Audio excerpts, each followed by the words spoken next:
درود بر شما دوست عزیزم. در این ویدیو قصد دارم در مورد تغذیه کوانتومی و غذاهایی که ارتعاش بالایی دارن و نقش آنها در بدن شما صحبت کنم. پس با من همراه باشید. بر اساس تغذیه کوانتومی هر چیزی، هر گیاهی که به بدن ما الکترون بده باعث سلامت و افزایش طول عمر انسان میشه. اساس زندگی با فلسفه کوانتومی ذرات پرقدرت فوتون هاست. ارتعاش بدن انسان چیست؟ بدن همه موجودات زنده الکتریسیته تولید میکنن و هر نوع جانور یک فرکانس مشخصی داره. حتی اشیا هم دارای ذرات اتمی و فرکانس هستند.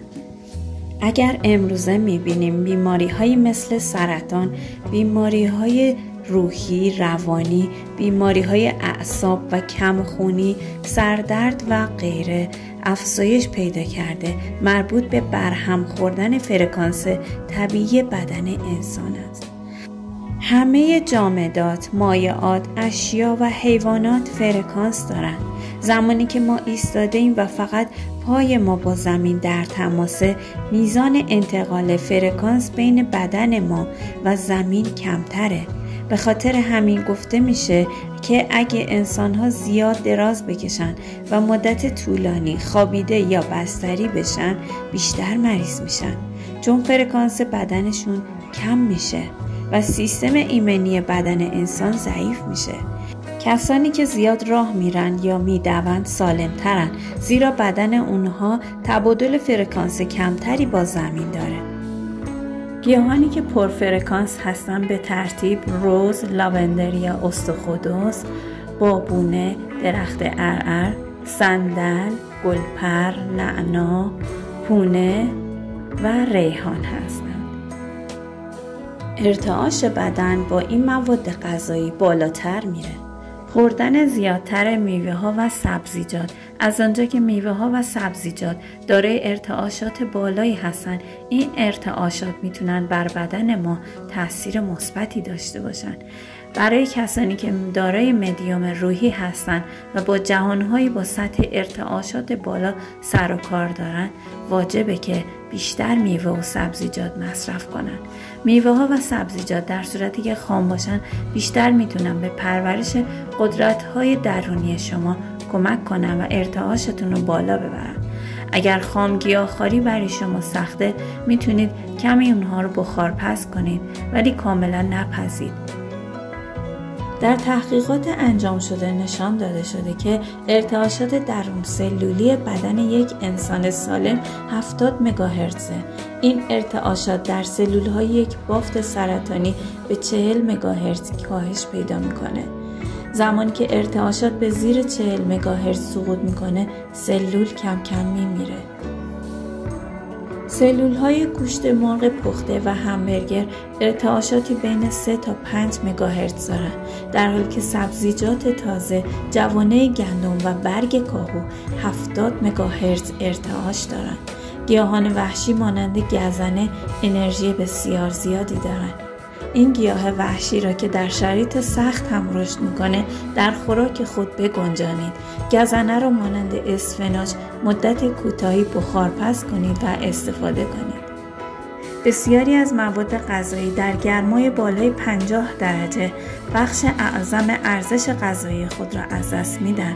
در این دما ویتامین ها از بین میرن، پروتئین، چربی های سالم و آنزیم های درون سلولی تخریب میشن و سلول ها میمیرن. خوراک‌های با کیفیت در اختیار بدنتون قرار بدید. کیفیت سلول‌های بدنتون رو بالا ببرید. میوه تازه را به عنوان میان وعده غذایی بخورید. هنگام انتخاب مواد خوراکی چند لحظه فکر کنید. میوه تازه فصل بخرید. از مصرف میوه‌های انباری که با اونها مواد نگهدارنده زده شده پرهیز کنید. میوه رو به عنوان یک میان وعده غذایی بخورید و به معده و روده‌تون 3 تا 4 ساعت استراحت بدید تا میوه را هضم و جذب کنه. اگر چیپس دوست دارید سیب زمینی بخرید در بهترین شرایط از مزارعی که میدونید کودهای شیمیایی استفاده نمیکنن و آبیاری با فاضلاب ندارن. اون رو ورقه کرده در آفتاب یا فر با دمای کم خشک کنید و با روغن گیاهی مرغوب سرخ کنید و با نمک دریا و ادویه گیاهی آغشته کنید و تازه مصرف کنید. دانه های روغنی را در خوراک روزانه خود بگنجانید. همه چیز نخورید. نان کمتر مصرف کنید. با مصرف زیاد نان لواش معده شروع به ترشح اسید بیشتر میکنه که در دراز مدت سوء هاضمه ایجاد میکنه. از طرف دیگه جوش شیرین از جذب املاح در بدن جلوگیری میکنه. هرچه مصرف غلات بیشتر باشه، مصرف سالاد و میوه کمتر خواهد شد و در نتیجه انرژی کمتری به بدن میرسه و ارتعاش شما کمتر میشه. آیا میتوان گوشت مصرف کرد؟ از اونجا که هضم گوشت انرژی زیادی از انسان میگیره، ارتعاشات اون رو کاهش میده، بنابراین بهتره مقدار کمتری از اون در رژیم غذایی شما موجود باشه. لازم نیست خوردن گوشت رو کاملا کنار بذارید. خوردن یک استیک بعد از مدت‌ها قرار نیست توانایی‌های شما رو سرکوب کنه. اینکه گوشت قرمز و سفید و یا یکی از اونها در رژیم غذایی شما باقی بمونه تصمیم خود شماست، ولی هرچه هست سعی کنید میزان مصرف اون رو به حداقل برسونید. پرهیز از غذاهای فرآوری شده. تغذیه شما باید تا حد امکان ارگانیک باشه. غذاهای کنسروی و فرآوری شده به قدری از انرژی های شما میکاهند که قدرت شما در مقایسه با زمانی که غذاهای سالم مثل میوه‌جات و سبزیجات مصرف میکنین به شدت کاهش پیدا میکنه. غذاهایی که ارزش غذایی خوبی ندارن باید از رژیم غذایی شما حذف شوند. پرهیز از الکل و مواد مخدر. برای فردی که میخواد به طور حرفه‌ای قدرت‌های ماورایی و ارتعاشات خود را پرورش بده، مصرف الکل اصلاً با هدف او جور در نمیاد. الکل به شدت میتونه ارتعاشات انرژیکی انسان را کاهش بده. همچنین مواد مخدر هم همین اثراتو داره. کاهش فرکانس و ارتعاش بدن به معنی کاهش فعالیت سلول هاست که سرانجام جز کاهش قدرت سیستم ایمنی و ابتلا به سرطان نداره. مواد خوراکی که مصرف میکنیم به طور مستقیم یا غیر مستقیم تأثیر بر جسم، روح و توانایی‌های ماورایی ما میذاره.